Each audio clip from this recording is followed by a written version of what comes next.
어? 아니. 자, 준비됐어요? 준비됐어요? 네. 준비됐죠? 시작하죠. 아직 잠깐만요.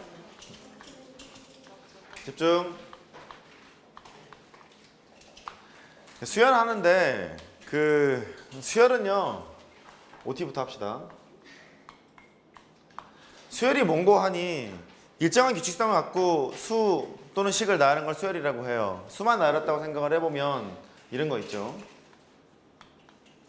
기억을 얼른 더듬으시기 바래. 이런 규칙을 갖고 있는 것도 있고 이런 규칙을 갖고 있는 것도 있고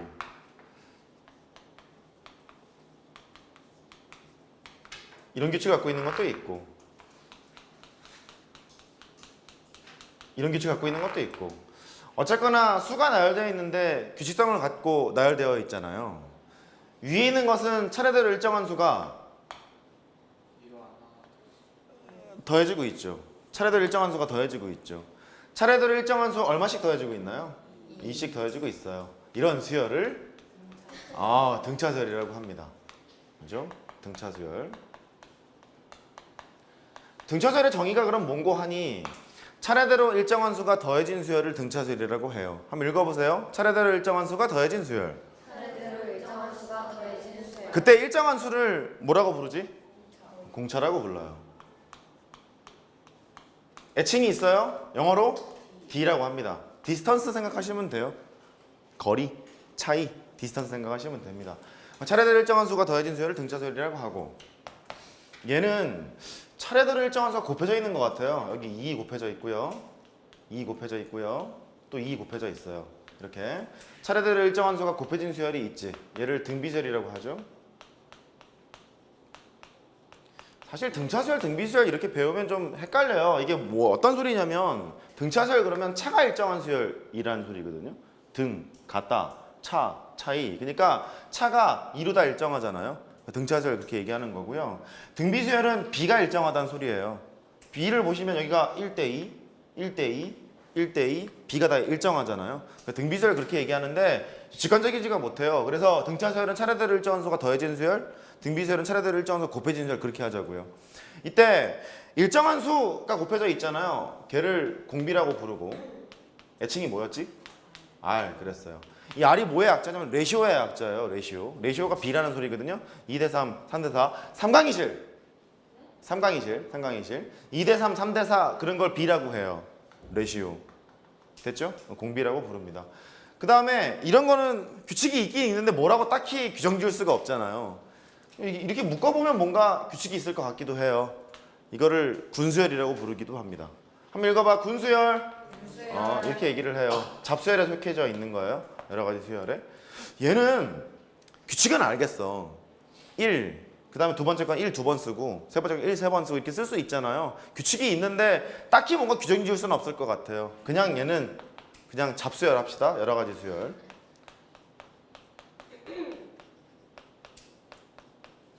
결국 수열을 배우는 것은 등차, 등비, 여러 가지 수열 이렇게 배우게 돼요. 아까 킬러 문제가 어디서 나온다고요? 여러 가지 수열에서 나온다고요. 느낌이 그렇죠? 이상하잖아. 생긴 게. 이상하기 때문에 여러 가지 수열에서 나오게 됩니다. 첫 번째 OT고요. 두 번째는 수열을 막 합하기도 해요.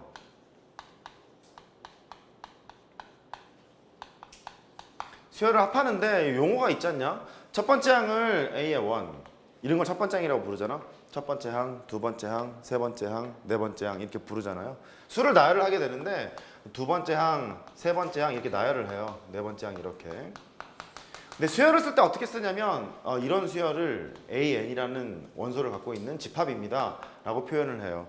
수열을 표시를 할 때 이렇게 집합기호를 씁니다. 나열되어 있는 상황을 보고 나서 그게 규칙성이 일정한 수가 더해져 있으면 등차수열일 테고 일정한 수가 곱해져 있을 때면 등비수열일 테고 이상한 수열이면 여러 가지 수열일 테고 뭐 그런 거거든요. 그때 수열의 합을 계산할 수 있죠. 수열의 합은 보통 SN이라고 쓰잖아. SN. S가 뭐의 약자였더라? 썸의 약자였었죠. 합한다 뭐 그런 소리예요. SN의 정의는 뭐냐면 이렇게 하나씩 하나씩 나열을 할 텐데 그 나열한 것을 한번 쭉 더해보세요 그 소리거든요. 쭉 더해보는데 SN의 정의는 뭐냐면 첫 번째 항부터 n번째 항까지의 합이에요. 한번 읽어봐. 첫 번째 항부터 n번째 항까지의 합. 첫 번째 항부터 n번째 항까지의 합. 이기 때문에 이렇게 씁니다. a의 1 더하기 a의 2. 정말 마음을 먹고 가볍게 하고 있는데 가벼워야 될 텐데 a의 n까지 첫 번째 항부터 n번째 항까지의 합 이렇게 얘기할 수 있어요. 근데 이걸 좀 더 배우다 보면 이상한 기호를 쓰지 않니? 그렇죠. 시그마라는 기호를 쓰죠. 시그마라 쓰시고 변수를 보통 k로 놓기 때문에 k를 쓰세요. 1에서부터 항이 n개가 있잖아. 이렇게 n개가 있으면 걔를 더하러 가요. n까지는 더해야지. 근데 시그마 다음에 나오는 것이 세 글자로 뭐? 일반항. 그랬단 말이야. 일반항이라는 것은 보통 n번째 항을 얘기를 해요. 한번 읽어봐. n번째 항. 그런데 여기는 변수가 k이기 때문에 여기 쓰는 것은 a로 쓰면 곤란하고 ak로 쓰는 것이 일반적이에요. 됐어요? 이때 여기 있는 시그마, 이 시그마가 뭐냐면 그 s가 있잖아. s가 그리스 대문자로 이렇게 써요. 시그마라 쓰이고 그리스 소문자로 6을 툭 친 모양 이렇게 써요. 너도 시그마, 너도 시그마.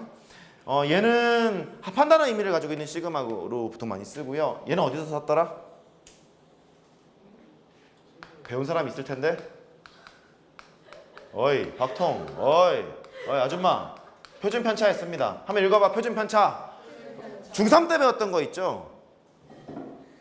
왜 있잖아. 분산 그러면 평균으로부터 자료가 얼마큼 떨어져 있는가를 제곱에 관련 나타내는 게 이제 분산이잖아요.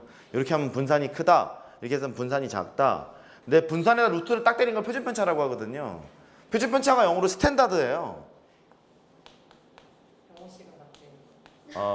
그렇진 않아요. 스펠링 틀리는 거 아니야? 맞냐 이거? 맞겠죠. 아무튼 그래요. 표준 편차 그때 시그마 요거를 쓰게 돼요. 됐죠? 지금은 이제 요거만 보시면 되겠고 거꾸로가 더 중요해. 얘를 봤잖니? 얘를 보면 k 대신에 1 집어넣고 더하기 정의예요. 정의. k 대신에 2 집어넣었어요. k 대신에 3 집어넣었어요. 계속 이렇게 더하자는 소리예요. 쭉 더하는데 맨 마지막에 n까지 더하세요. 그러니까 an까지 더하세요. 결국 너랑 너는 같은 소리이기 때문에 이렇게 표현하러 간다. 이제 그렇게 보시면 돼요. 그런데 하나 납득을 하셔야 되는 것은 시그마 k가 1에서부터 4까지 ak라 했잖아. 시그마 다음에 나오는 게 세 글자로 일반항이라 했어요. 다시 한번 따라해봐. 일반항. 이거 항 몇 개 있니? 4개 있죠. 왜냐하면 1 집어넣고 2 집어넣고 3 집어넣고 4 집어넣기 더할 생각이기 때문에 4개 있다. 이제 그렇게 볼 수 있어요. 그 4개 정체가 뭐냐면 이 4에서 1을 빼 더하기 1 하면 돼. 그렇잖아요. 4에서 1을 뺀 다음에 더하기 1을 하면 돼. 왜 그러냐면 이런 거잖아. K의 범위가 1에서부터 4까지 이런 범위를 갖고 있는 정수의 개수 구하는 거와 마찬가지잖아요. 그러니까 4에서 1을 뺀 다음에 더하기 1개 이렇게 있는 거거든요. 이렇게 하러 가요. 4에서 1을 뺀 다음에 더하기 1개 이렇게 있어요. 선생님 그거 당연한 걸 왜 하는데요? 기출문제를 보면 이런 게 있기 때문에 그래. 시그마 K가 뭐 할까요? 어떻게 괴롭히지? m 더하기 n부터 4m 마이너스 7n 여기까지 뭐 더해보래요. 더하기 7n 할까요? 이렇게 갔다는 거예요. 그러면 여기가 AK라고 썼잖아. 그러면 일단 이게 어색하단 말이야. 첫 번째 항이 얘라는 거잖아. 시제의 스타트가 여기잖아요. 스타트가 여기니까 써보면 m 더하기 n을 집어넣었어요. 가볍게 하기로 했는데 또 이게 성질이 나왔죠. 그랬죠? 첫 번째 항은 얘죠. 다음 항은 뭐냐면 이거의 다음 항이야. 근데 수열은 자연수를 정의역으로 하는 함수라고 생각하면 되거든요. 얘 왜 그러냐면 이게 첫 번째 항, 두 번째 항, 세 번째 항 이렇게 나열을 하잖아요. 1.5번째 항 이런 건 없잖아. 그러니까 1 다음에 들어갈 건 2잖아요. 그러니까 이게 항번호가 일씩 커지는 거거든요. 그러면 첫 번째 항이 너니까 그 다음 번째 항은 A에 M 더하기 N을 한 다음에 무슨 짓 하면 돼요? 더하기 이렇게 쓰시면 되는 거거든요. 얘가 항번호가 하나 커지는 거거든. 항번호야, 항번호. 첫 번째 항, 두 번째 항 이것처럼 항번호가 하나씩 커지는 거야. 또 항번호가 하나 커지는 거니까 A에 M 더하기 N에다가 플러스 이런 식으로 쓸 거란 말이에요. 쭉 가요. 쭉 가게 되면 맨 마지막 항이 너라는 거야. 이렇게 너라는 거니까 A에 4m 플러스 7n까지 가요. 이렇게 되는 거거든요. 근데 이렇게 나열하지 않더라도 이거를 알아. 항의 개수가 몇 개 있습니까? 물어보면 너에서 너를 뺀 다음에 더하기 1개 이렇게 하면 되는 거죠. 할 수 있겠어요? 숫자에서 그랬던 것처럼 항의 개수는 OT를 하고 있는데 벌써 이거를 하고 그래요. 얘가 4m 더하기 7n 계속 반복할 거니까 뭐 여기에서 빼기 m 더하기 n을 하고 더하기 1개 그렇게 하시면 돼요. 이렇게 아까 그렇게 얘기했었죠? 정수의 개수 구하는 건 똑같다니까요. m 더하기 n보다 크거나 같고 그 다음에 4m 더하기 7n보다 작거나 같고 7n이었죠. 이거 정수의 개수 구하는 거다 보니까 너에서 너를 뺀 다음에 더하기 1개 그렇게 하시면 돼요. 계산해보면 뭐 나오겠죠. 너에서 너를 빼면 3m이 되고 7n에서 n을 빼면 6n이 되고 더하기 1개 이렇게 나오게 되겠죠. 평가 모의고사에 2번 정도 나온 적이 있거든요. 빈칸 채우기 문제로. 분류수학이 한 문제 들어있고. 그러니까 그런 구조는 알 필요가 있어요. 알겠죠? 수열에 합할 때 자세히 더 설명할 거야. OT 했어요, OT. 이런 걸 배우러 간다. 됐죠? 등차 수열.